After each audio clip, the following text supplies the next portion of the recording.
രാഹുൽ മാങ്കൂട്ടത്തിന് ഇന്ന് ജാമ്യാപേക്ഷയിൽ വാദം കേട്ടിരിക്കുകയാണ്. പക്ഷേ ഉത്തരവ് പറയാൻ വേണ്ടിയിട്ട് കോടതി നാളത്തേക്ക് വേണ്ടി മാറ്റിവെച്ചിരിക്കുകയാണ്. അത് അടച്ചിട്ട മുറിയിലാണ് നടന്നത് എന്നാണ് എനിക്കറിയാൻ കഴിഞ്ഞത്. അതുകൊണ്ട് അതിനെക്കുറിച്ചുള്ള വിശദാംശങ്ങളൊന്നും ലഭ്യമല്ല.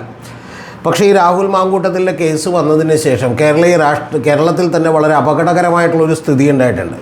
അത് മാങ്കൂട്ടത്തിൻ്റെ കേസ് വന്നതിന് ശേഷം മാത്രമല്ല, അതിന് മുൻപ് വിജയ് ബാബുവിൻ്റെ കേസും അതുപോലെ ദിലീപിൻ്റെ കേസും ഒക്കെ വന്നതിന് ശേഷമുള്ള അപകടകരമായ സ്ഥിതി എന്ന് പറയുന്നത്, നേരത്തേക്ക് ഇത്തരത്തിലുള്ള അക്രമ സംഭവങ്ങൾ ഉണ്ടായിട്ടുണ്ടെങ്കിൽ അവരെയൊന്നും ന്യായീകരിക്കാൻ വേണ്ടി ആരും വരില്ലായിരുന്നു.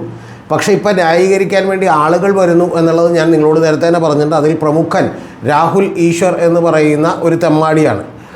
ഇപ്പോൾ രാഹുൽ ഈശ്വർ വരുന്നു. കൂടാതെ ഒരു മെൻസ് അസോസിയേഷൻ എന്ന് പറഞ്ഞൊരു സംഘടന തന്നെ രൂപീകരിച്ച് ഇതുപോലെ ബസ്സിലിരുന്ന് പെൺകുട്ടികളെ സിബൂരി കാണിക്കുന്ന സവാദിനെ പോലെയുള്ള ആളുകൾക്കെല്ലാം വലിയ തോതിൽ മാലയിട്ട് സ്വീകരിക്കുന്ന ഒരു ചടങ്ങൊക്കെ കേരളത്തിലേക്ക് വന്നിരിക്കുന്നു. നമ്മളിതൊക്കെ നേരത്തെ കണ്ടിട്ടുള്ളത് ഉത്തരേന്ത്യയിലാണ്. ഉത്തരേന്ത്യയിൽ അവിടെ പണവും അധികാരവും ഒക്കെ ഉണ്ടെങ്കിൽ എന്ത് വൃത്തികേടും കാണിക്കാം. കാരണം ആളുകൾ എന്ത് ചെയ്യും, തീർച്ചയായിട്ടും അവരുടെ കൂടെ നിൽക്കാനൊക്കെ നിരവധി ആളുകളുണ്ടാവും. അതിപ്പോൾ ഉന്നാവോ കേസിൽ, സെനഗലിൻ്റെ കേസിലൊക്കെ നമ്മൾ കണ്ടതാണ്. അതിനെക്കുറിച്ചൊക്കെ ഞാൻ വളരെ വിശദമായി വീഡിയോ ചെയ്തിട്ടുള്ളതുകൊണ്ട് ഞാൻ അതിലേക്ക് കിടക്കുന്നില്ല. ആർക്കെങ്കിലും ആവശ്യമുണ്ടെങ്കിൽ ഇതിൽ തന്നെ ഈ പറഞ്ഞ ഉന്നാവോ കേസ് എന്താണെന്നും അതിൽ സെനഗലിൻ്റെ പങ്കെന്താണെന്നും ആ ഉന്നാവോയിൽ അതിജീവിതയായ പെൺകുട്ടിയുടെ കുടുംബത്തിലെ തന്നെ 4 പേർ മരണപ്പെട്ടത് എങ്ങനെയാണെന്നും ഈ പെൺകുട്ടി തലനാരിഴക്ക് രക്ഷപ്പെട്ടത് എങ്ങനെയാണെന്നും അതിവാരി വർഗം പോലും, അതായത് പോലീസ് പോലും കൃത്യമായി സുരക്ഷ കൊടുക്കാത്തത് എങ്ങനെയാണെന്നൊക്കെ ഞാൻ കൃത്യമായിട്ട് പറഞ്ഞിട്ടുണ്ട്. എന്ന് പറഞ്ഞിട്ടുണ്ടെങ്കിൽ സുരക്ഷ കൊടുക്കേണ്ട പോലീസുകാർ പറഞ്ഞ കാറിൽ സ്ഥലമില്ലായിരുന്നു, അതുകൊണ്ട് ഞങ്ങൾ പോയില്ല എന്നാണ്. ആ ദിവസമാണ് കറുത്ത പെയിൻ്റ് അടിച്ചിട്ടുള്ള, അതായത് നമ്പർ പ്ലേറ്റിൽ കറുത്ത പെയിൻ്റ് അടിച്ചിട്ടുള്ള ട്രക്ക് വന്ന് ഈ പെൺകുട്ടിയെ ഇവിടെ സഞ്ചരിച്ചിരുന്ന ട്രക്കിലിടിക്കുന്നതും ഇതിൻ്റെ 2 അമ്മായിമാർ കൊല്ലപ്പെടുന്നതും സഹായിക്കാൻ വേണ്ടി ഇന്ന് അഭിഭാഷകനും പെൺകുട്ടിയും കൂടി കഷ്ടിച്ച് ജീവൻ രക്ഷപ്പെട്ട് മാസങ്ങളോളം കിടപ്പിലായി പോയതൊക്കെ. അപ്പോൾ അത്തരത്തിലുള്ളൊരു അവസ്ഥകളാണ് നമ്മുടെ നോർത്ത് ഇന്ത്യയിലൊക്കെ ഉണ്ടായിരുന്നതെങ്കിൽ കേരളത്തിൽ അത്തരത്തിലുള്ളൊരു അവസ്ഥ ഉണ്ടില്ലായിരുന്നു. കാരണം ഇത്തരത്തിലുള്ളൊരു പ്രശ്നങ്ങളുണ്ടായിട്ടുണ്ടെങ്കിൽ മിക്കവാറും ആളുകൾ അവരെ കൈയൊഴിയാറാണ് പതിവ്. അത്തരത്തിൽ വലിയ തോതിലുള്ള ചീത്തപ്പേരാണ് ഉണ്ടാകേണ്ടി വരിക. അതുകൊണ്ട് ആരും തന്നെ അവരെ സഹായിക്കാൻ തയ്യാറാകുമായിരുന്നില്ല. ഈവൻ നിങ്ങൾ അറിയേണ്ടത് കുഞ്ഞാലിക്കുട്ടിയുടെയൊക്കെ കേസ്, ഐസ്ക്രീം പാർലർ കേസൊക്കെ ഉണ്ടായപ്പോൾ പോലും കുഞ്ഞാലിക്കുട്ടിക്ക് സ്ഥാനം രാജിവെക്കേണ്ടി വന്നത് നമുക്കറിയാം. പക്ഷെ ഇപ്പം അങ്ങനെയല്ല. അതിനേക്കാളൊക്കെ മോശപ്പെട്ട കേസുകൾ ഉണ്ടാകുമ്പോൾ പോലും അതിനെയൊക്കെ ന്യായീകരിക്കാനും ആളുകൾ പുറത്തേക്ക് വരുന്നൊരു കാര്യമാണ് ഉണ്ടായിട്ടുള്ളത്. അതുകൊണ്ട് തന്നെ അവർ പലപ്പോഴും വാശിയോടുകൂടി പറഞ്ഞ പോലെ അതിജീവിതകളെ, ഇരകളെ അപമാനിക്കാനും അവരെ ടാർണിഷ് ചെയ്യാനും അവരെ ഇല്ലായ്മ ചെയ്യാനും ഇനി ഒരു അതിജീവിത പോലും പൊങ്ങി വരാതിരിക്കാത്ത വിധത്തിൽ പേടിപ്പിക്കാനും ഒക്കെ വേണ്ടി സൈബർ സേനകൾ ഉണ്ടായിക്കൊണ്ടിരിക്കുന്നു എന്നുള്ളത് നമുക്കറിയാവുന്ന ഒരു കാര്യമാണ്.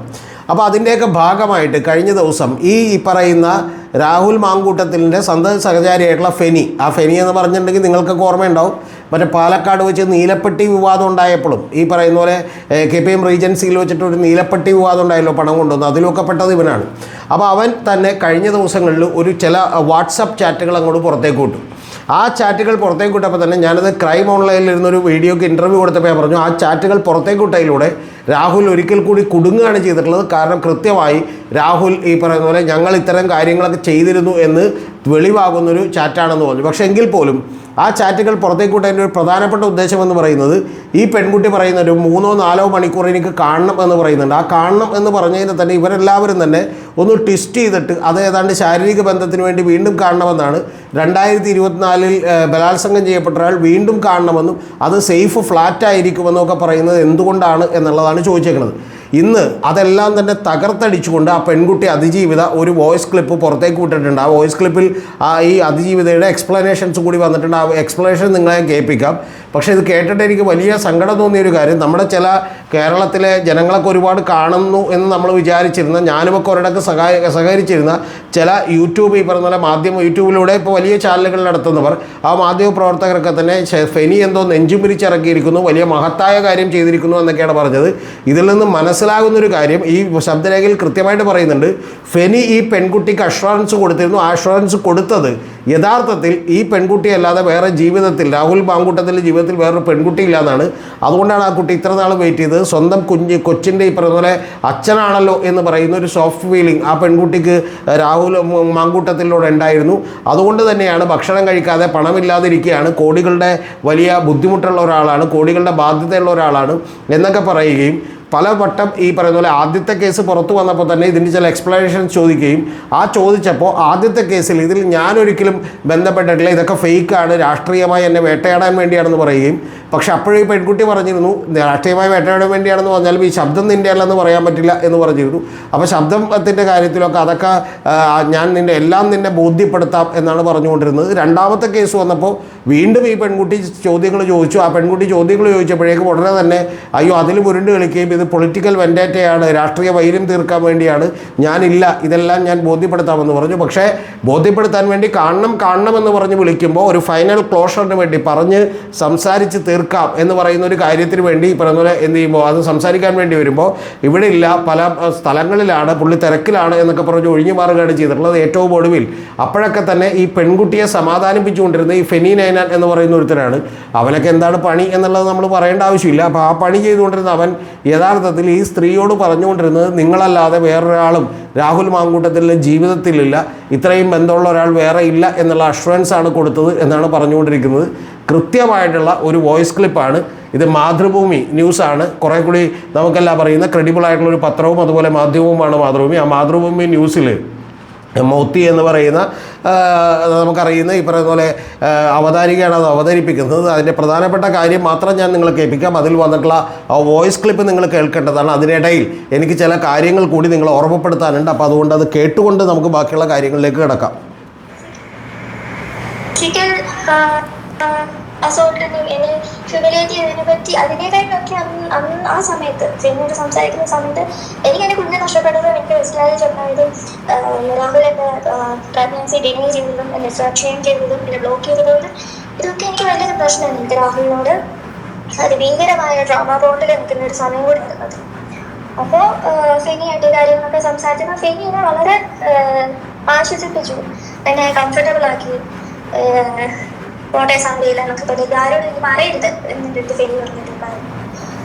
പിന്നെ ഞാനിങ്ങനെ എൻ്റെ ഒരു അവസ്ഥയിൽ ഞാൻ ഫെനിക്ക് ചോദിച്ചു, ഫെനി ഈ രാഹുലിന് വേറെ റിലേഷൻഷിപ്സ് ഉണ്ടോ, അവരെ കല്യാണങ്ങൾ വരുന്നുണ്ടോ, നീ എൻ്റെ അടുത്ത് സത്യം പറയണം, ഞാൻ നിന്നോട് അനിയനെ പോലെ കാണുന്നത്, നീ ചേച്ചിയെ പോലെ കാണുന്നത്, നിൻ്റെ അടുത്ത് സത്യങ്ങൾ പറയണമെന്ന് പറഞ്ഞപ്പോൾ ഫെനിയാണ് എനിക്ക് അഷുറൻസ് തന്നുകൊണ്ടിരുന്നത് രാഹുലിൻ്റെ ജീവിതത്തിൽ വേറെ പെൺകുട്ടികളില്ലെന്നും ഉള്ള. നിന്നെ ഫെനി ഒരു അനിയനെ പോലെയാണ് കാണുന്നത്, അതുകൊണ്ട് ഞാനൊരു ചേച്ചിയെ പോലെ കണ്ട് എന്നോട് പറയണമെന്ന് പറഞ്ഞപ്പോൾ ഫെനി പറഞ്ഞ വാചകം രാഹുലിൻ്റെ ജീവിതത്തിൽ വേറെ പെൺകുട്ടികളില്ല എന്നാണ് ഈ ഫെനി പറഞ്ഞുകൊണ്ടിരുന്നത് എന്നാണ് ഇപ്പോൾ ആ കുട്ടി പറഞ്ഞത്. ബാക്കിയുള്ളത് കൂടി നിങ്ങൾക്ക് കേൾക്കാം. ആളുടെ ഫാൻസ് ആണ്, അല്ലെങ്കിൽ ആൾക്ക് ഭയങ്കര ശല്യമാണ്, എല്ലാവരും ബ്ലോക്ക് ചെയ്തിട്ടിരിക്കുകയാണ് എന്നൊക്കെ ഫെനിയാണ്. ബാക്കിയുള്ള പെൺകുട്ടികളിലേക്ക് കാര്യം നോക്കുമ്പോൾ അവരൊക്കെ ആരാധകരാണ്, വലിയ ശല്യമാണ്, അതുകൊണ്ട് ഇവൻ ബ്ലോക്ക് ചെയ്തിട്ടേക്കാണ് എന്നാണ് പറഞ്ഞത്. ഏത് ആ കുട്ടികളെ കൂടി, അതായത് വേറൊരു മാധ്യമത്തിൽ വർക്ക് ചെയ്തുകൊണ്ടിരുന്ന ഒരു പെൺകുട്ടിയുടെ കൂടി ഇതുപോലെ തന്നെ ബന്ധമുണ്ടാക്കുകയും അതിൻ്റെ ഹസ്ബൻഡും അതുപോലെ തന്നെ ഈ പറയുന്ന അതുമായിട്ട് പ്രശ്നങ്ങളുണ്ട് എന്നറിഞ്ഞപ്പോൾ അവിടെ കയറി ചെല്ലുകയും ഹസ്ബൻഡ് തന്നെ ഇപ്പോൾ പരാതി കൊടുത്തിട്ടുണ്ട്. കാരണം എന്നെ ഒരു തവണ പോലും വിളിച്ച് സംസാരിച്ചില്ല എന്ന് പറഞ്ഞു. അപ്പോൾ അത്തരത്തിലുള്ള പെൺകുട്ടിയെ ഒന്നോ രണ്ടോ തവണയായിട്ട് ഗർഭചിത്രം നടത്തിയതിന് ശേഷം പറയുന്നത് അവരൊക്കെ ആരാധകരാണ്, അവരെയൊക്കെ ഞാൻ ബ്ലോക്ക് ചെയ്തിട്ടേക്കാണെന്നാണ് മിസ്റ്റർ മാങ്കൂട്ടം പറയുന്നതായിട്ട് എന്ത് ചെയ്ത് ഫെനി. ഒന്ന് നിങ്ങളല്ലെങ്കിൽ ഏറ്റവും കുറഞ്ഞ പക്ഷം ഒരു കാര്യം കൂടി ഒന്ന് ആലോചിച്ച് നോക്ക്.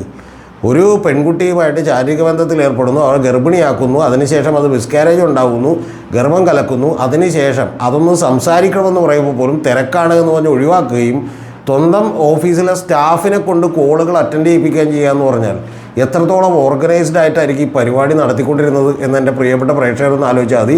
കേൾക്കുന്ന ഏതൊരു മനുഷ്യനും ഏതൊരു ഈ പറഞ്ഞ പോലെ സ്ത്രീക്കും ഒക്കെ ഇത് കൃത്യമായിട്ട് മനസ്സിലാവും. ഇത് കഴിഞ്ഞിട്ടും എന്തുകൊണ്ടാണ് നിങ്ങൾ ഫുഡ് കൊടുത്തത്, എന്തുകൊണ്ടാണ് ഫുഡ് വാങ്ങിക്കാൻ ക്യാഷ് കൊടുത്തത്, എന്തുകൊണ്ടാണ് ഡ്രസ്സ് മേടിച്ച് കൊടുത്തതെന്നൊക്കെ പറയുമ്പോൾ ഏതൊരു മനുഷ്യനും മനസ്സിലാവും.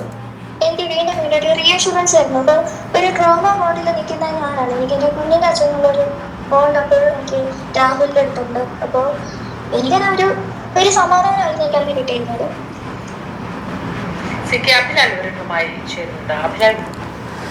ഇതിപ്പോൾ ഇതിൻ്റെ മുഴുവനില്ല, കുറച്ചേ ഞാൻ കഴിപ്പിച്ചിട്ടുള്ളൂ. അതിൽ വളരെ കൃത്യമായി ആ കുട്ടി പറയുന്നുണ്ട്, എൻ്റെ കൊച്ചിൻ്റെ അച്ഛനായിരുന്നുവല്ലോ എന്ന് പറയുന്ന ഒരു ബോണ്ടേജ് എനിക്കുണ്ടായിരുന്നു എന്നുള്ളതാണ്. യഥാർത്ഥത്തിൽ ഈ കേസിൽ നിന്നും രക്ഷപ്പെടാനുള്ള ലീഗലിയൊക്കെ നിലനിൽക്കാവുന്ന കാര്യങ്ങളാക്കി മാറ്റിക്കൊണ്ടുവരും ഈ പറയുന്ന പോലെ എന്നാണ്. വലിയ പ്രചണ്ഡമായിട്ടുള്ള പ്രചരണമാണ്. ചില വലിയ ഈ പറയുന്ന പോലെ മറ്റേ ആദർശധീരരാണ് എന്നൊക്കെ നമ്മൾ വിചാരിച്ചിരുന്ന ആളുകളും ചില മര്യാദാ പുരുഷോത്തമന്മാരാണെന്നും വലിയ നന്മയുടെയും നീതിയുടെയും ഭാഗത്ത് നിൽക്കുകയാണെന്ന് വിചാരിച്ച് ചില യൂട്യൂബേഴ്സും ഒക്കെ കൂടി നടത്തിക്കൊണ്ടിരിക്കുന്നത് ഒരു പ്രധാനപ്പെട്ട കാര്യമേ എനിക്ക് അങ്ങോട്ട് പറയാനുള്ളൂ. ഇത് നീതിക്ക് നിരക്കുന്ന, ന്യായത്തിന് നിരക്കുന്ന, മര്യാദക്ക് നിരക്കുന്ന ഒരു കാര്യമേ അല്ല. ഏറ്റവും കുറഞ്ഞ പക്ഷം നിങ്ങളൊന്ന് ആലോചിച്ച് നോക്കും. ഒരു ഫ്രണ്ടിൻ്റെ കയ്യിൽ നമ്മൾ 10,000 രൂപ അവൻ ഭക്ഷണമില്ലെന്ന് പറയുമ്പോൾ അവൻ കഴിക്കാൻ വേണ്ടി തരികയാണ്. അതുപോലെ നമുക്ക് ഇന്നർ വെയർ ഇല്ലെന്ന് പറയുമ്പോൾ അത് തരികയാണ്. നമുക്കൊരു വാച്ച് മേടിക്കാൻ മോഹമുണ്ടായി എന്ന് നോക്കുമ്പോൾ ആണായിക്കോട്ടെ പെണ്ണായിക്കോട്ടെ 10,000 രൂപയുടെ വാച്ച് മേടിച്ച് തരികയാണ്. ഇതെല്ലാം കഴിഞ്ഞതിന് ശേഷം അവനൊരു ദിവസം നമ്മളെ കാണണമെന്ന് പറയുമ്പോൾ നമ്മൾ പറയുകയാണ് നമുക്ക് ഭയങ്കര തിരക്കാണ്, നമുക്ക് സമയമില്ല എന്ന് പറഞ്ഞാൽ അതുപോലും എത്രമാത്രം ഈ പറയുന്ന പോലെ വൃത്തികെട്ട ആറ്റിറ്റ്യൂഡാണ്, എത്രമാത്രം മര്യാദയില്ലാത്ത ഒരു ആത്മാർത്ഥതയില്ലാത്ത പണിയാണ് എന്നുള്ളത് എൻ്റെ പ്രേക്ഷകരൊന്ന് ആലോചിച്ച് നോക്കിയാൽ മതി. പിന്നെ കൊച്ചും കൂടി ഉണ്ടാക്കി കൊടുത്തതിന് ശേഷം അത് മിസ്കാരേജ് ഉണ്ടായതിന് ശേഷം ഇത് ചെയ്യുന്നതിൻ്റെ പണിയുടെ പേര് നമ്മൾ എന്താണ് വിളിക്കേണ്ടത് എന്നുള്ളതും താഴെ നിങ്ങളൊന്ന് കമൻറ്റ് ചെയ്താൽ മതി. ഇത്രയുമേ തൽക്കാലം ഞാനിപ്പോൾ നിങ്ങളോട് പറയുന്നുള്ളൂ.